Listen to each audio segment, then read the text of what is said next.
Hello সবাই, কেমন আছো? আই হোপ সবাই ভালো আছো। হ্যাঁ, আজকের ভিডিওটা বাংলাতে ফার্স্ট টাইম আমার চ্যানেলে, কারণ টপিকটা খুবই স্পেশাল আমার জন্য। আর টপিকটা হলো নতুন অ্যাপেলের আইফোনের লঞ্চের ইভেন্টের হাইপটা নিয়ে। হ্যাঁ, নতুন আইফোন 17, 17 প্রো আর 17 pro max and iPhone air যে লঞ্চ করেছে সেটার হাইপ নিয়ে। হ্যাঁ, ওই হাইপ, যে হাইপে লোকেরা স্টোরের বাইরে রাত 12টার পর থেকে লাইনে দাঁড়িয়ে থাকে, কিউ কাট করে, একে অপরের সাথে ঝগড়া করে, just to be the first buyer of the new iPhone. আর এখানে শুধু আমার একটাই প্রশ্ন আছে, ফর হোয়াট? মেডেল দেবে, না টিম কুক নিজে এসে তোমার সাথে সেলফি তুলবে?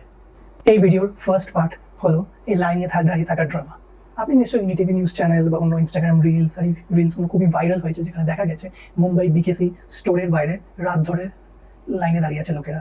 সকাল হলেই স্টোর খোলার পরেই ফার্স্ট ফোন কিনবে। আমি সেটাই বুঝতে পারছি না, সকাল হতেই লোকেরা দেখছে একে বসে ঝগড়া করছে, মারপিট করছে, এ বলছে আমি আগে এসেছি, সে বলছে আমি আগে এসেছি। বুঝতে পারছি না ফোন কিনতে এসছে না ঝগড়া করছে। এরকম সিচুয়েশনে লোকেরা খুব স্ট্রেস হয়ে যায়। এক্সাইটমেন্টটা কোথায় থাকবে ফোন কেনার? আমাদের নেক্সট টপিক হলো টাকা পয়সা ম্যাটার করে। নতুন যে আইফোন 17টা বেরিয়েছে সেটার দাম শুরু হলো 84,000 থেকে 1.5 লাখ টাকা। প্রো ম্যাক্সের কথা তো আমি বলছি না, আপনি হয়তো আর্ন করেন 50 থেকে 60 হাজার টাকা। কথার কথা, ক্রেডিট কার্ডে কিনবেন, পরের মাস থেকে ইএমআই চালু, credit card almost maxed out, আর সেই ফোনটাই নেক্সট এক বছরের মধ্যে 30 to 40% ডিপ্রিশিয়েট করবে ভ্যালুতে। আমার শুনে তো মাথায় খারাপ হয়ে যায়, একটা মানুষ কেমন করে নিজের হার্ড আর্ন মানিটাকে এরকম করে একটা ডিপ্রিশিয়েটিং অ্যাসেটে ইনভেস্ট করতে পারেন? কিসের জন্য?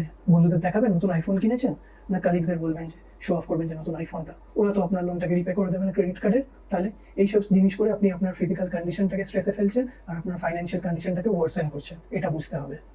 আমাদের নেক্সট টপিকটা হলো একটা রিয়ালিটি চেক। আমি জিজ্ঞেস করতে চাই আপনাকে, যে ভাবছেন আইফোন 17 বা 17 প্রো বা যে কোনো মডেলের 17 কিনবেন, সেটা কি আপনার লাইফে কোনো ইম্প্রুভমেন্ট আনবে?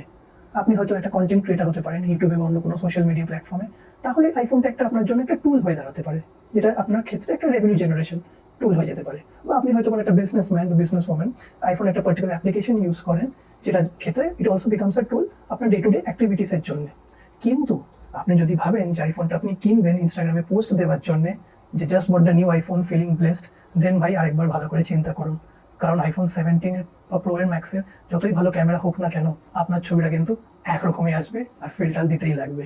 তো আমরা চলে এসেছি ভিডিওর লাস্ট পার্টে। এবার আমি শুধু একটা জিনিসই বলতে চাই, নেক্সট ইয়ার যখন আইফোন লঞ্চ করবে, শুধু একটা জিনিস নিজেকে জিজ্ঞেস করবেন, এই আইফোনটা কেনার পরে আমার লাইফে কি অ্যাড হবে?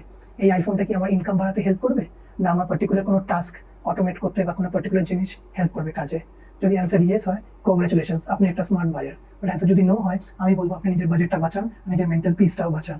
কারণ আসলে অ্যাচিভমেন্ট মনে রাখবেন ফাইন্যান্সিয়াল ফ্রিডমে আসে, সারা রাত লাইনে দাঁড়িয়ে 24 ঘন্টা ফার্স্ট আইফোন কেনাতে নয়। তো কমেন্টে লিখে জানান আপনার ওপিনিয়নটা কি। আপনি কোন টিমে, ফার্স্ট ডে ফার্স্ট আইফোন, না wait for the sale and chill? ভিডিওটা ভালো লাগলে লাইক আর সাবস্ক্রাইব করবেন, এটা করতে কিন্তু ইএমআই লাগে না।